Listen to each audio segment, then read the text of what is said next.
Bonsoir Bernard Vivier, vous êtes directeur de l'Institut supérieur du travail. En face de vous, Bérangère Sernon, bonsoir. Bonsoir. Député La France Insoumise de l'Essonne, ancien cheminot, très mobilisé en 2023 contre cette réforme. Enfin, bonsoir Antoine Greenbaum, journaliste et chroniqueur dans cette émission. Avant de parler du fond, un mot sur le timing.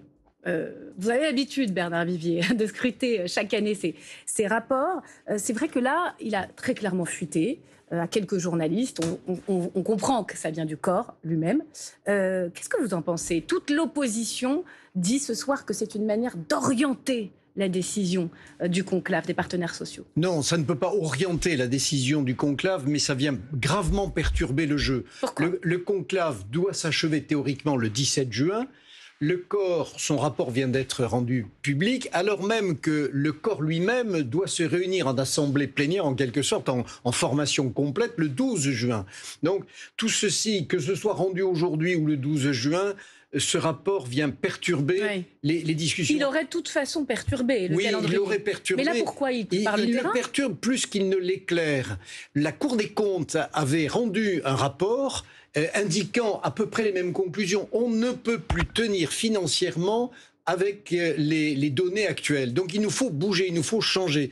Et nous voyons là, finalement, les trois dimensions du débat et des échanges et des disputes. Première dimension qui est d'ordre politique. Monsieur Bayrou va-t-il rester au gouvernement ou pas? Il est clair que la France insoumise, comme le Rassemblement national, ne demande qu'une chose, c'est qu'il trébuche. L'affaire des retraites peut être une belle occasion. Ça peut être Deuxièmement, la première date. Les partenaires sociaux en conclave se réunissent entre eux. Toute interférence extérieure, qu'elle soit de l'État ou d'un rapport qui arrive, vient évidemment gêner. C'en est une, selon vous? C'en est une, bien sûr. Cette capacité des acteurs à discuter entre eux, sont eux les acteurs du marché du travail. Puis troisième perturbation, ça brouille la lecture des enjeux financiers et des exigences que nous avons au regard de la démographie et de l'économie. Rappelons d'un mot les règles du jeu de ce conclave, parce qu'elles ont évolué. C'est François Bayrou qui donne aux partenaires sociaux, les syndicats, le patronat, le soin de retravailler cette réforme, mais dans l'équilibre et les nouveaux équilibres, c'est-à-dire retourner à l'équilibre budgétaire et financier du système des retraites. Voilà pour les règles du jeu. Comment vous accueillez ce rapport, avant d'entrer sur les détails de ces préconisations, sur le moment? De toute façon, il serait sorti le 12 juin prochain. Oui, dans tous les cas, il serait sorti le 12 juin. Après, c'est un rapport quand même qui est très politique, qui a été écrit par le remplaçant de Pierre-Louis Herbrat, qui était intervenu en commission des finances en 2023 en plein mouvement social et qui avait expliqué que la question des dépenses sur les retraites n'allait pas exploser, puisque la part du PIB serait à peu près la même, 14%, mais que par contre, il y avait une question sur les recettes. Oui, alors depuis, on a les nouveaux équilibres financiers. Et on voit dans Pierre ce Migras, rapport, je précise, parce que pour nos téléspectateurs, c'est l'ancien président du corps, remplacé par Gilles Berset. Qui est un économiste qui a inspiré le programme économique d'Emmanuel Macron. Donc on voit déjà il n'est pas indépendant, les rapports politiques qu'il peut y avoir. Et surtout, dans ce rapport, contrairement au précédent, il n'y a qu'une hypothèse qui a été choisie et qui a été étudiée. C'est la question du décalage de l'âge d'ouverture des droits. Alors là, vous venez sur le fond. On va y venir. Mais ça veut dire beaucoup de choses, parce que d'habitude, on avait un équilibre entre la question de la hausse des cotisations, employeurs, salariés, la question de la baisse des pensions ou la question justement de ce fameux âge de départ à la retraite. Et aujourd'hui, dans ce rapport, il n'y a qu'un seul axe qui a été choisi, c'est l'âge légal. On y vient. De départ. Un mot quand même sur l'évolution du déficit, parce que c'est pour ça qu'il faut ou pas réformer ou travailler plus longtemps des retraites avec les règles actuelles. Antoine Greenbaum, on va regarder ensemble les chiffres. En 2024, c'est-à-dire c'est passé, 1,7 milliard d'euros de déficit. Ça fait 0,1 point de PIB. En 2030, on passe à 6,6 milliards. 0,2 point de PIB. Et en 2070, certes, c'est un peu loin, mais là, on va à 1,4 point de PIB. Ça veut dire quoi, selon vous? Ça veut dire déjà que les déficits à court terme sont moins importants que prévu.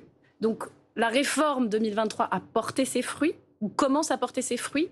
Ou ça veut dire pour vous que de toute façon, il va falloir à nouveau se poser la question de l'âge légal de départ, parce qu'on voit bien qu'à long terme, le système n'est pas financé. Le système n'est pas financé, on le sait très bien, il y a beaucoup trop de retraités par rapport au nombre d'actifs. Il y a 2 étages par rapport à l'analyse qu'il faut faire, et je vais ajouter ce qu'ont dit vos 2 invités.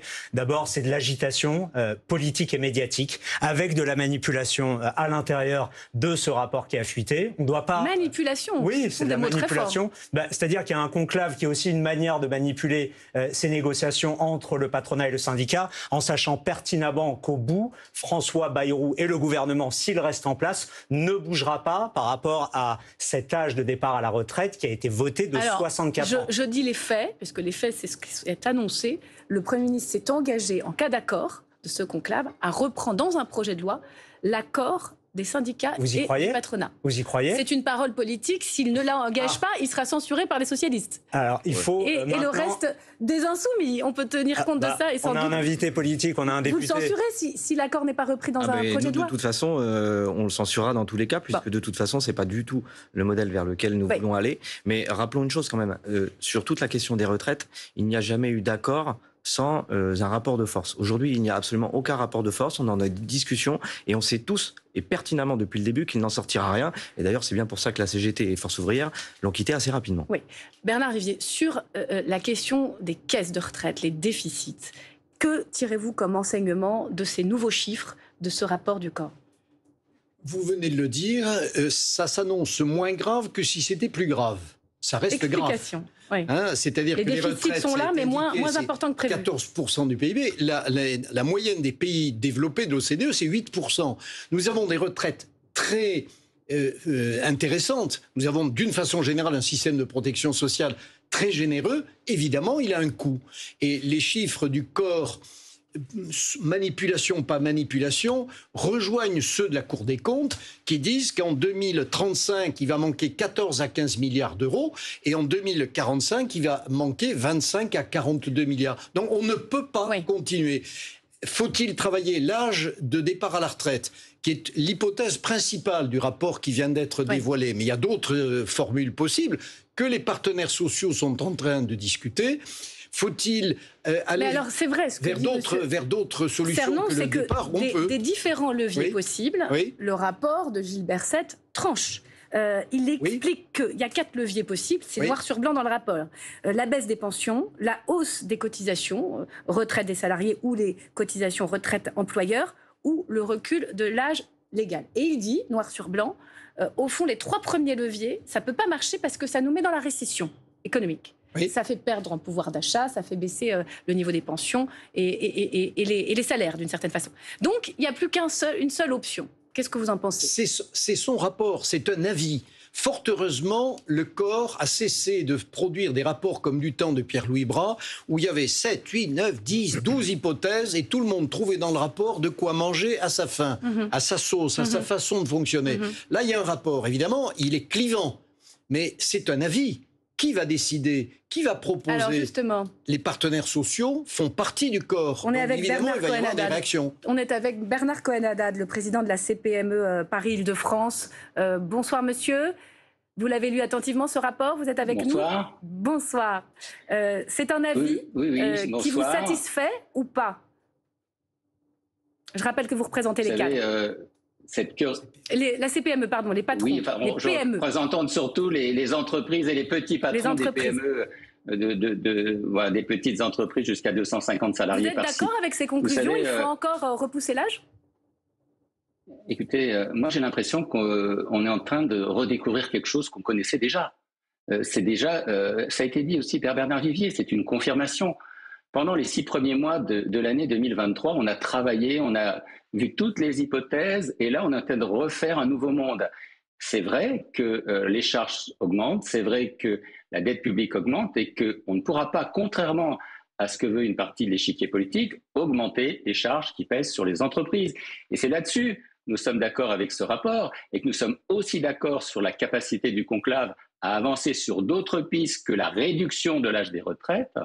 C'est tout simplement de voir comment on peut maintenir un âge de retraite qui est aujourd'hui celui que l'on connaît, qui est accepté difficilement par un certain nombre de salariés, mais dont on voit bien qu'il faudra néanmoins tirer un peu sur la ficelle en fonction de l'espérance de vie, parce que tout simplement aujourd'hui, on ne peut plus charger le travail, charger les salaires si on veut créer une dynamique économique, un nouveau contrat social et avoir un peu plus d'équité. Ce n'est pas en tapant sur les entreprises qu'on y arrivera. Pour les entreprises, très clairement, dans ce conclave, s'il s'agit de revenir sur l'âge légal, il n'y aura pas d'accord. On peut le dire.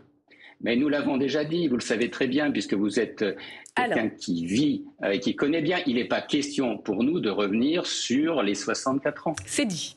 Monsieur le député, donc on comprend qu'il y a quand même beaucoup de jeux de dupes dans tout ça. Il n'y aura pas d'accord sur l'âge légal, le ramener à 62 ans, puisque c'était l'objectif, ou même 63, c'était la proposition de la CFDT. Dans ces conditions, vous prenez quand même, s'il y a des choses qui sortent de ce conclave, sur le travail des femmes, sur les carrières longues, sur la pénibilité, c'est déjà ça. Mais il y avait des choses qui existaient sur la pénibilité. Il y a 4 critères sur 10 qui ont été supprimés par Emmanuel Macron. Est-ce qu'il y a besoin d'un conclave pour se poser la question de savoir s'il faut les remettre ou pas? Je ne pense pas. C'est une évidence. Pour vous, ce conclave. Mais non, très clairement, on amuse les gens, on va discuter, on va avoir des rapports. Bref, mais en attendant, les gens, ce qui se passe, c'est qu'il y a un taux de chômage qui est très élevé chez les personnes qui ont plus de 60 ans. On est cassé par le monde du travail et il n'y a pas plus injuste finalement que le décalage de l'âge de départ à la retraite. Parce que ceux qui vont en payer les pots cassés, c'est qui? C'est les travailleurs les plus précaires. C'est les travailleurs qui travaillent dans les métiers les plus pénibles. Pour rester à l'équilibre ou l'atteindre plutôt. Mais il y a une chose toute bête, par exemple, ça s'appelle les dividendes. Les dividendes, on a le record d'Europe en France. C'est près de 70 milliards de dollars. Vous allez chercher de l'impôt sur les plus riches. Pourquoi ce n'est pas soumis à cotisation sociale? Les dividendes, c'est quoi? C'est de la création de richesse par les salariés. Déjà, d'une part, ils n'en bénéficient pas, mais en plus de ça, ce n'est pas soumis à cotisation sociale. Est-ce que c'est normal? Vous n'utilisez pas les 3 leviers, ni pension, ni cotisation, ni âge légal. Vous allez chercher de l'argent, des recettes fiscales pour les basculer sur les caisses de retraite. Il faut voir l'ensemble. Par exemple, la hausse de la cotisation employeur, nous, on planche sur 0,15%. C'est pas grand-chose. Et pourtant, ça ramène plusieurs milliards.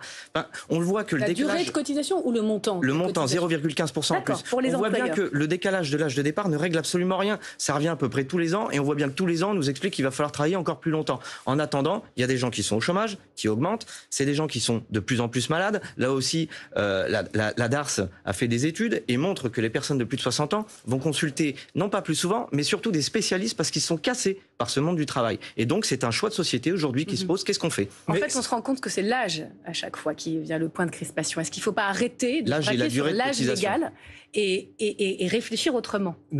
Il y a beaucoup de choses que vous avez dites auxquelles je souscris, notamment sur la pénibilité, parce qu'il faut être capable de s'adapter. Dans ce pays, j'ai l'impression qu'on est toujours dans des fonctionnements rigides, avec des espèces de blocages par rapport à un âge. 62, 63, 64. Alors là, il y a ce rapport à 66,5. Dans votre sujet qu'on a vu avant le débat, un homme disait qu'il avait un métier qui ne rentrait pas dans les critères de pénibilité, que ça ne le dérangerait pas de travailler 2 années de plus. J'entends toujours vos idées qui viennent de votre parti politique sur le fait d'aller taxer les plus riches, mais on en a aussi besoin de ces grandes sociétés-là du CAC 40 qui créent de l'emploi. Donc il faut trouver un équilibre. On leur prend pas tout. Hein. Et il y a une espérance de vie.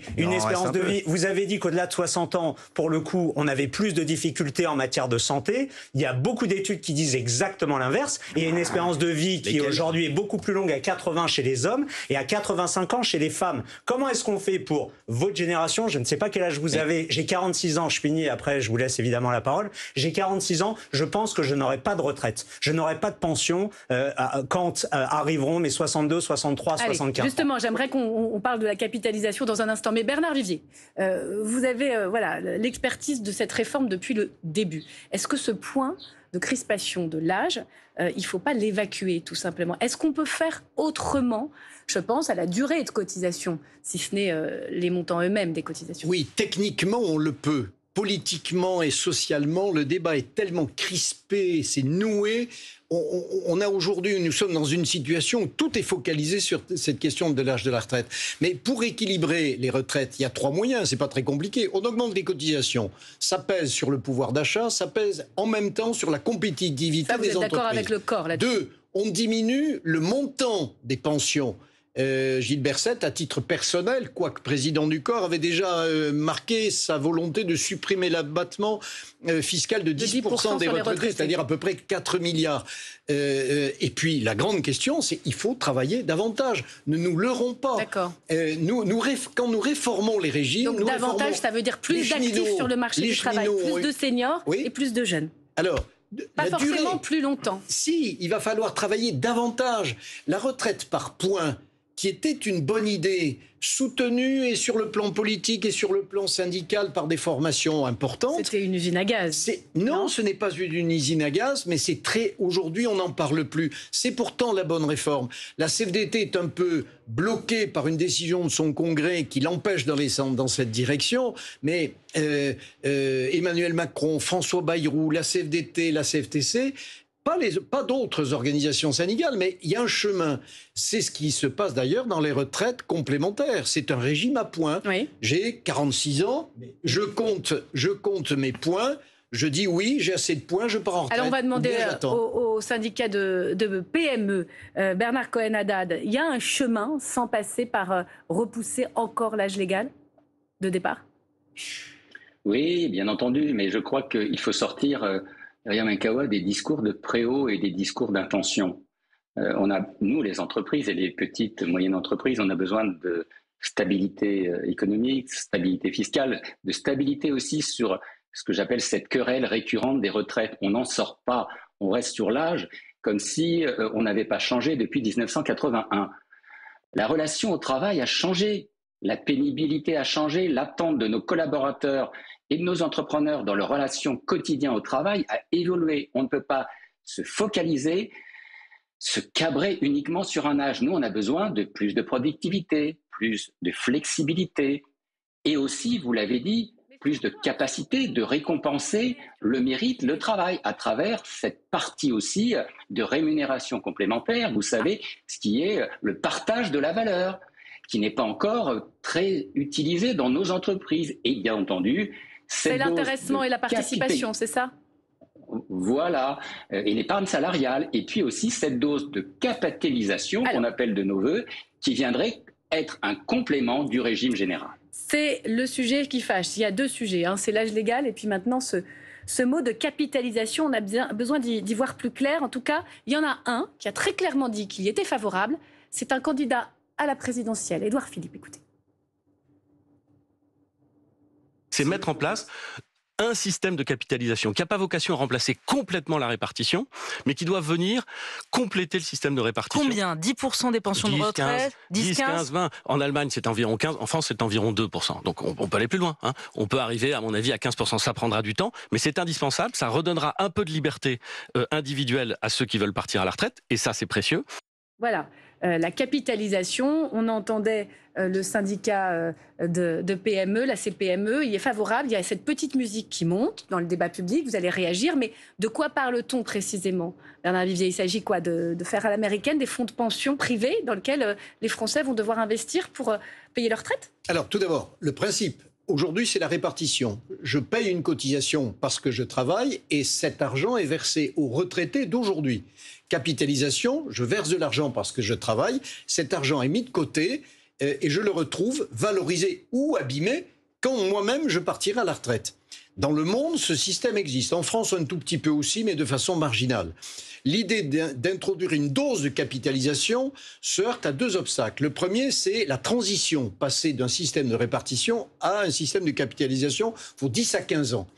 Parce que si je travaille aujourd'hui, je ne vais pas payer et par répartition, et me constituer ma retraite par capitalisation. Mais on ne peut pas faire un système mixte, garder la répartition on peut le faire, mais et très, en même très temps... doucement. Deuxièmement, c'est qui va gérer les fonds? Des fonds privés, les Américains en ont vécu des moments difficiles. Mais, et la CPME, votre invité ne l'a pas montré parce que vous ne lui avez pas posé la question directement, mais la CPME, avec d'autres organisations, y compris syndicales, ne sont pas hostiles à cela.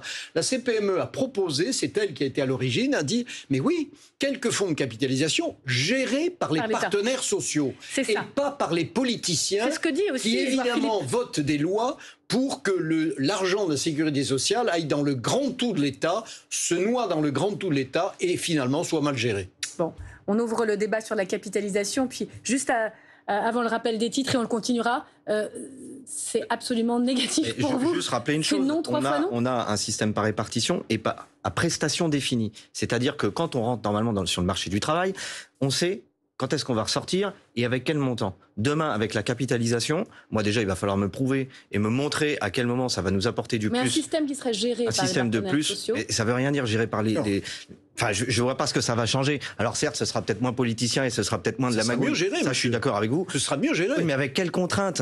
Avec quelles contraintes? On est incapable aujourd'hui, on est incapable de savoir quel sera le montant demain à la sortie de la capitalisation avec lequel le salarié va partir. Aujourd'hui, on sait. Mais pourquoi faut l'essayer? Aujourd'hui, on a un système qui existe, qui est l'héritage du Conseil national de la résistance, certes déficitaire, mais il y a des solutions qui existent. Il y a des solutions qui existent. La question qui se pose, c'est la répartition des richesses. Comment on fait en sorte que aujourd'hui, ce qui part vers le capital reparte vers le monde du travail? C'est ça. Mais je vous rejoins, mais c'est déficitaire. Vous me parlez du Conseil national de la résistance. On est en 2025. On est dans un pays qui est à 3 000 milliards d'endettement. Mais beaucoup de pays nous envient notre système de retraite. Nous envient notre système de retraite.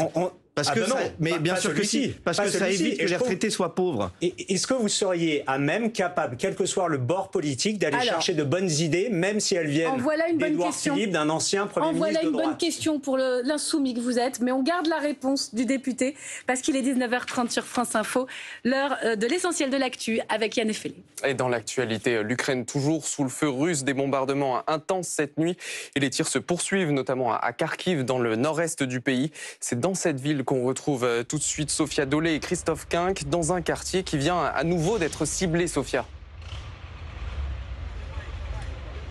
Oui, nous sommes arrivés à Kharkiv il y a à peu près 1 heure et à ce moment même, nous entendions des tirs d'impact. Et vous le voyez, nous sommes arrivés sur un lieu qui a été touché il y a un peu moins d'1 heure maintenant. Ici, c'est le cratère d'impact. C'est une bombe aérienne guidée qui a atterri ici. Vous le voyez, les forces de police sont encore en train de faire les constatations pour bien vous rendre compte de l'endroit où nous nous trouvons actuellement. Il s'agit en fait d'un jardin d'enfants.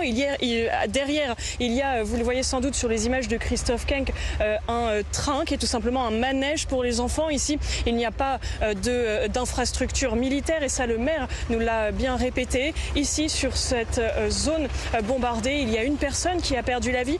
10 autres ont été grièvement blessés et emmenés vers les hôpitaux. Pour le maire, il nous l'a expliqué, c'est une des pires journées dans l'histoire de la ville de Kharkiv depuis le début de cette invasion. C'est là maintenant la 4e personne qui a perdu la vie depuis les frappes de cette nuit. Je le rappelle, cette nuit, la Russie a massivement bombardé la ville de façon simultanée avec des missiles, des drones Shahed et des bombes aériennes guidées. Il y a toujours, vous ne pouvez pas le voir d'ici, mais toujours une usine de textile qui est encore en train de brûler depuis le bombardement de ce matin. Le maire qui redoute de nouveaux bombardements massifs pour la nuit prochaine. Merci beaucoup Sophia Dolé avec Christophe Quinck qui vous accompagne. Emmanuel Macron est arrivé à Monaco, une visite d'État qui coïncide avec un forum international sur l'économie bleue. C'est la première d'un président français depuis 41 ans. Avec le prince Albert, ils sont actuellement en entretien privé qui sera suivi d'un dîner d'État. Et demain, ils se rendent dans une entreprise de thalassothermie qui produit de l'énergie grâce à la mer. À Roland-Garros, c'est l'américaine Coco Gauff, la numéro 2 mondiale, qui vient de gagner la finale. Elle a battu la numéro 1, la Bélarusse Arina Sabalenka 6-7, 6-2, 6-4. À 21 ans, c'est la première fois que Coco Gauff remporte le tournoi. Yann Effelé, vous posiez une question, on va reprendre ce débat sur les retraites, sur la capitalisation. Est-ce qu'un insoumis est capable d'aller chercher ailleurs que dans son camp cette idée, si on a la garantie qu'au fond, on a à la fois les partenaires sociaux qui gèrent de façon absolument indépendante l'épargne des Français pour financer leur retraite? Moi, la seule chose qui me guide, c'est de faire en sorte que les personnes qui ont travaillé toute leur vie puissent bénéficier d'une retraite digne. Et une retraite digne, c'est quoi? C'est d'avoir une retraite qui vous permette de vivre, de profiter du temps libre et ne pas être cassé par le monde du travail. Or, on le sait toutes et tous, par exemple, je vais vous prendre un exemple tout bête, mais la différence d'espérance de vie entre un cadre et un ouvrier, elle est de plus de 5 ans. Donc à partir de ce moment-là, c'est quel choix de société finalement on fait. Et donc c'est pas une question d'Édouard Philippe ou de je ne sais quelle personne. La question c'est, est-ce que c'est une bonne ou une mauvaise idée et qui va en bénéficier? Le débat est ouvert. Oui, les partenaires sociaux savent tout cela. Lorsqu'en 1947, juste après le CNR, ils ont créé les caisses de retraite complémentaires pour les cadres, puis ensuite pour les non-cadres. Ils ont bâti un système qui a toujours été à l'équilibre, et même en excédent, parce qu'ils savent gérer. C'est leur argent, c'est l'argent du patronat et des syndicats, c'est pas l'argent des partis politiques et de l'État. Et donc ce système, il est important. Il faut rendre aux acteurs du monde du travail la capacité à gérer ce qui, d'une certaine façon, relève de leurs compétences. Et ce que nous vivons aujourd'hui, c'est les suites. 1995, la sécurité sociale est entrée dans le budget de l'État. À l'époque, le secrétaire général de Force ouvrière, qui s'appelait Marc Blondel, avait dit c'est un rapt.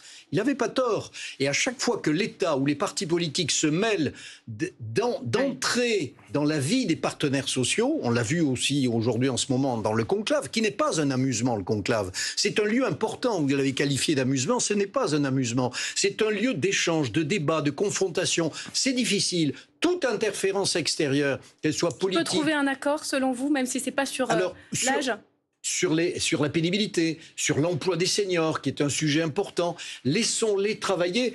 Ça va être très difficile aujourd'hui, et encore plus depuis le rapport du corps. Mais les partenaires sociaux se rencontrent, discutent en bilatéral ensemble. Cette semaine, ils se sont rencontrés tous les 8, même ceux... CGT, UDP et FO qui avaient quitté le conclave parce qu'ils ont des chantiers, et les chantiers de l'agenda social autonome, c'est-à-dire entre eux, c'est un agenda qui fonctionne. Bernard Cohen-Haddad, pour la CPME, vous qui siégez dans ce conclave, bois du petit lait quand j'écoute Bernard Vivier. Est-ce que vous pouvez nous dire sur quel point précisément vous pourriez parvenir à un accord? Il y a beaucoup de ministres qui aujourd'hui reconnaissent une erreur de méthode sur la réforme des retraites et qui disent qu'il y a énormément de grains à moudre sur le travail des femmes, sur la pénibilité, sur les carrières longues. Les carrières longues. Alors, vous allez avancer avec les syndicats de salariés? Vous savez, ce qu'a dit Bernard Vivier, c'est ce qui nous différencie du monde politique. C'est la capacité à dépasser les invectives, de dépasser les programmes. On travaille dans la durée de nos collaborateurs, de l'intérêt de nos entreprises et surtout des fonds que nous pouvons gérer. Nous, c'est important, ça a été dit tout à l'heure, de pouvoir bien gérer les fonds et surtout l'ensemble des mécanismes qui régulent la vie de l'entreprise. Et depuis 4 quinquennats, on n'a pas voulu trop donner la parole aux partenaires sociaux. C'est bien ça le problème. Et quand il y a eu beaucoup d'argent chez les partenaires sociaux, on l'a parfois raflé. Parce que, bien entendu, nous gérons bien. Donc aujourd'hui, ce que nous attendons, c'est que ce conclave ne sorte pas quelque chose sur l'âge de départ à la retraite, mais trouve un accord sur l'emploi des femmes, sur les seniors, sur la pénibilité, sur les carrières longues, ce qui fait la vie de nos entreprises. Et puis, bien entendu, pour revenir sur cette histoire de capitalisation, parce que nous sommes capables de bien gérer, nous l'avons prouvé, des sommes que mettent les Français dans, tout simplement, leur avenir et ceux de leurs enfants. Alors, l'ensemble des dispositifs sont extrêmement bénéficiaires, ou en tout cas... C'est très clair. On sent peut-être qu'un accord est possible, même s'il faut rester extrêmement prudent. En revanche, la capitalisation, c'est un sujet de campagne présidentielle. Personne ne va avancer là sur un sujet aussi éruptif. D'accord avec ça, Antoine Greenbaum? Totalement. Ça va être un sujet de clivage. On est à 2 ans avec clairement des positions politiques, je dirais même idéologiques et dogmatiques. Mais si on pouvait pour une fois dans ce pays, et je pense que malheureusement ce ne sera pas le cas, oublier les oppositions politiques pour évoluer. Il y a de bonnes idées dans ce que vous dites, notamment sur le fait que vous venez de dire qu'on peut rallonger l'âge de départ à la retraite pour un cadre par rapport à un manutentionnaire, par rapport à un ouvrier, par rapport à des carrières pénibles. Pourquoi dans ce pays on n'est pas capable à un moment, quels que soient les bords politiques et idéologiques, de rassembler les bonnes idées pour trouver un chemin qui permette de trouver un point d'équilibre financier? On va donner mot de la fin aux députés insoumis. Au fond, ces sujets-là, c'est à nouveau la retraite, l'âge de départ, un débat présidentiel. Si on peut avancer déjà sur un certain nombre de points, au-delà de la question de la présidentielle, c'est une question d'un choix de société. Oui. Qu'est-ce qu'on veut de notre société finalement? Mais voilà, qui doit c'est une question tranchée par un grand rendez-vous électoral, non? Mais après, tout dépend de ce qu'on veut donner finalement comme poids aussi aux partenaires sociaux. Est-ce que c'est au président de trancher sur la question des retraites? Est-ce que ce ne serait pas justement aux représentants de salariés? Voilà, c'est toute cette question-là. Et est-ce que c'est pas au peuple de décider? Est-ce qu'on pourrait pas faire un référendum sur cette question des retraites? Je pense que les gens sont suffisamment intelligents pour savoir qu'est-ce qui va dans le bon sens et qu'est-ce qui va pas dans le bon sens. Je rappelle qu'une proposition symbolique de résolution d'abrogation de la réforme Macron de 2023 a été adoptée à l'Assemblée. C'est un feuilleton. Un épisode est passé, le rapport du corps, on va l'absorber et on y reviendra très rapidement. Merci messieurs. On va s'arrêter à présent sur une petite révolution, passer